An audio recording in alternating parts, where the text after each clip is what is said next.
when you were locked up with Meech, how was Meech treated in the yard?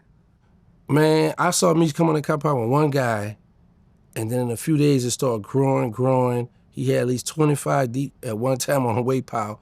They all got BMF on their neck with ENT, like BMF Entertainment, on their left side of the neck. Guys were in blood, who was running blood cars, who was running certain gang cars, stopped what they was doing and started hanging with Big Meech. I was like, man, he'll be a player. He'll be a green light on him. Can't do that, but they was doing it. They was infatuated with Big Meech. And he wasn't buying nobody nothing. They wasn't extorting him. He was just being him, and God was just happy to be around him because he was a cool, respectful dude. I mean, yeah, if you really think about it, today, Big Meech is probably the most well-known drug dealer in America. Yeah. If you think about Celebrated. it. Yeah, I mean, listen, Freeway Ricky was Freeway Ricky. Yeah, that's my man. He's a regular on my show, but, he was slightly older generation. If you look at everyone that's like 30 and younger, 40 and younger, they know about Big Meech, they know about BMF, and of course the TV show took it on a whole other level. I had Tony Yayo on my show recently. We talked about how dope it would be now that Meech is out for him to do a cameo on the BMF TV show.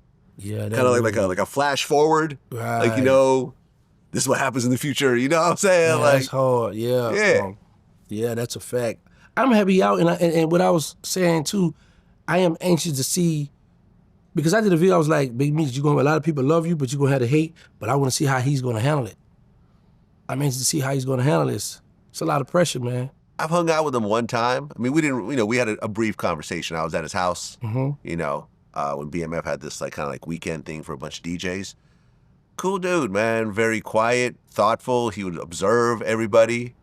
But I remember he had this Jacob all diamond out with the world globe and diamonds. You know what I'm saying? The map, the continents and diamonds.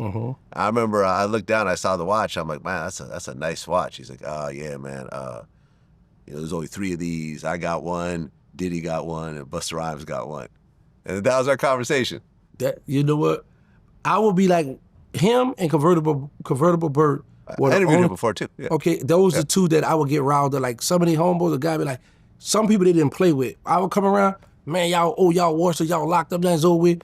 And Meech was like, what? I still got my girl in check. My people, the people just love for me to go mess with Meech, and Meech go to talking when he was on the streets. He go to talk about the clubs, the money. I remember Meech telling me, he said, man, I was a billionaire out there. He said, man, the government, he showed me paperwork where the government had wanted another 100 million or something to reduce it. He said, man, I'm not giving people no more of my money. I was like, wow, but very he could have got dude. his sentence reduced by giving him 100 million. Yeah, they wanted some money from him. I would have done it. I was thinking, I was like, man, on the print you get money, but I was like, man, you tripping. You can't get time. Man. You can make more money, but you can't make more time. Time is the most important thing in anybody's life, whether you realize it or not. That's the one thing you can never get back, and you have a limited piece of. And you never know when your last day is. Yeah. And like I said, the one thing I respect and I like about him, for his name to be ringing on the compound like it was, he wasn't arrogant. Really? If you said, hey, Meech, later on or Saturday, man, I want to take some pictures, send him my children, I want to take some pictures, he coming out there, he gonna do some push-up, he gonna hit the weights, and he gonna take the picture. He didn't turn down nobody from taking pictures when I was there, when I seen him. That's now, dope. I can't speak for down the line, how he did his bid down the line. I can only speak for when we was in Jessup, Georgia together. That's the first compound he came to.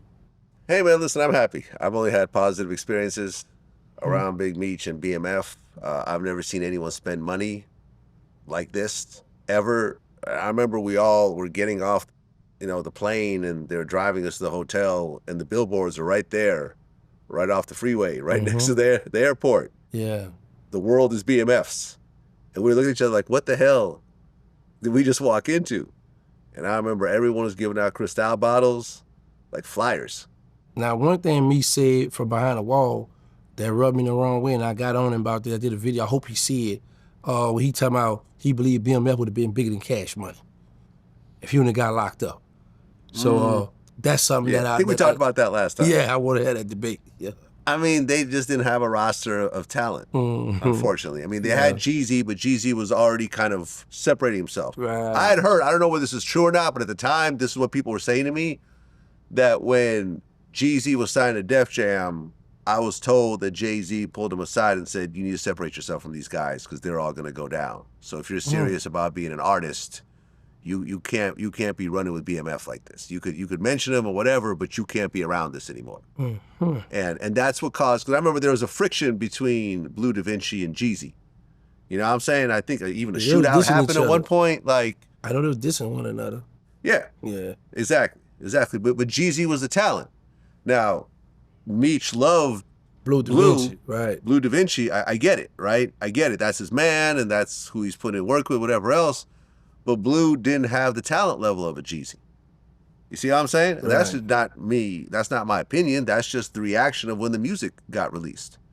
You know, so if they had actually built up and signed more artists, if they had a Juvenile, if they, they didn't have a Manny Fresh, making the beats. You know, I mean, their producers were rocking with them, but they didn't have that in-house genius. Because when you think about it, Manny Fresh was doing everyone's album. Did you know Kanye was over at Cash Money before he went to Jay-Z now? With Dame Dash now? Really? Yeah, baby flew him out to Rockefeller.